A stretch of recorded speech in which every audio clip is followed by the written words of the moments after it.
मातोश्री में शिवसेना की अहम बैठक जिसमें अरविंद सावंत, राजाभाऊ वाजे, संजय देशमुख मौजूद हैं। नागेश पटेल, अष्टीकर, संजय राउत भी शामिल हैं। अनिल देसाई और संजय दीना पाटिल कुछ देर में पहुंचेंगे। संजय बंडू जाधव और ओम राजे निम्बालकर मीटिंग से गायब। भाऊ साहब वागचौरे ने भी मीटिंग से दूरी बनाई है।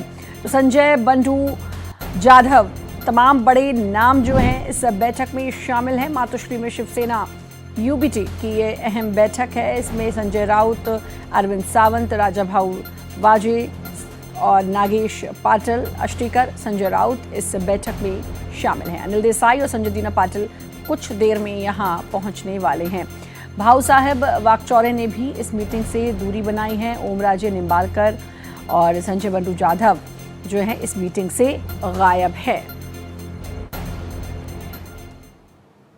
आंचल हमारे साथ हमारी संवाददाता जुड़ चुके हैं। आंचल, काफ़ी सियासी उठापटक देखने को मिल रहा है, काफ़ी सरगर्मी इस समय महाराष्ट्र में है और उद्धव ठाकरे के मातोश्री में जो है एक बैठक जारी है।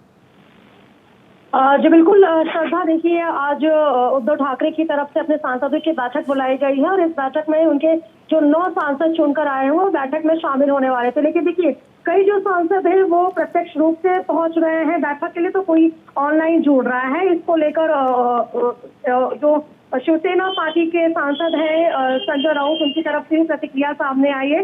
लेकिन लगातार जो सांसदों की पहुंचने का दौर है वो जारी है और बस कुछ ही देर में बैठक की शुरुआत होगी, जिसमें अरविंद सावंत, राजाभाऊ वाजे सहित तमाम जो उनके सांसद हैं वो बैठेंगे। लेकिन इसमें से 2 सांसद गायब हैं जो अभी तक बैठक में शामिल नहीं हुए, जिनमें एक संजय बंडू जाधव जो कि परभनी से आते हैं और राजे निम्बालकर, ये दोनों जन अभी नहीं पहुंचे बैठक में और ऑनलाइन भी अभी तक नहीं जुड़े हैं। लेकिन देखिए इसको लेकर लगातार जो कयास लगाए जा रहे हैं, इस पर कहीं ना कहीं खुद शिवसेना यूबीटी के सांसद विराम लगा रहे हैं और खुलकर जो बयान है वो संजय राउत ने दिया है कि हमारे जो सांसद हैं वो किसी भी पार्टी में नहीं जाने वाले हैं और ऐसे में इनका जो बैठक है वो हफ्ते में या 1 महीने में ऐसे होती रहती है।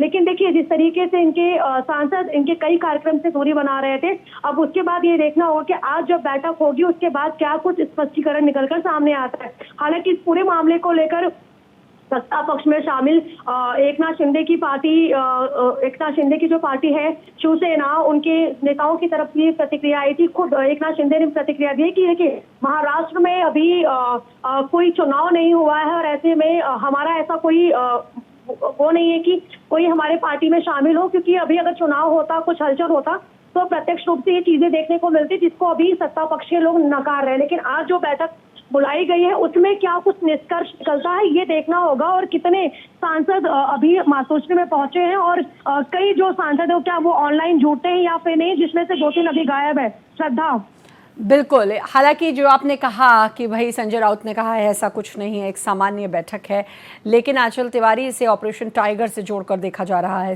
आंचल सीधे सीधे से। और सबसे बड़ी बात कि पहले महाराष्ट्र में ये सारा सियासी ड्रामा हो चुका है जब शिवसेना में 2 फाड़ हुई थी और एक शिंदे गुट और उद्धव गुट आपस में बट गए थे। तो उसके बाद जो है कयास और भी ज़्यादा तेज़ हो जाते हैं और अटकलें जो हैं वो बाजार में गर्म ही हैं।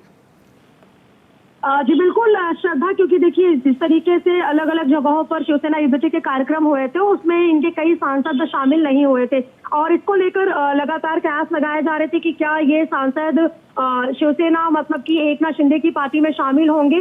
लेकिन अभी तक जो नजारा है या कह सकते जो कयास है वो अभी खुलकर सामने नहीं आया है और लगातार खुद जो शिवसेना यूबीटी के प्रमुख है उद्धव ठाकरे, वो लगातार अपने सांसदों के संपर्क में है, क्योंकि देखिए लोकसभा में कुल 9 सांसद है शिवसेना यूबीटी की, मतलब कि बीजेपी के बाद अगर सबसे ज्यादा किसी के सांसद हैं लोकसभा में तो वो है शिवसेना यूबीटी और ऐसे में कहीं ना कहीं शिवसेना यूबीटी अपने सांसदों को बचाने की पूरी कोशिश करेगी, जिसमें मुंबई के 3 सांसद हैं जबकि राज्य के अलग अलग हिस्सों से पूरे मिलाकर 9 सांसद आते हैं। ऐसे में आज जो बैठक होगी इस बैठक में क्या कुछ निष्कर्ष निकलता है ये देखना होगा और कई सांसद नदारद हैं इस बैठक से, ये भी जानकारी सामने आ रही है। खैर, क्या फिर से महाराष्ट्र में कुछ बड़ा होने वाला है ये अब समय बताएगा। बहुत बहुत शुक्रिया आंचल आपका तमाम जानकारी देने के लिए।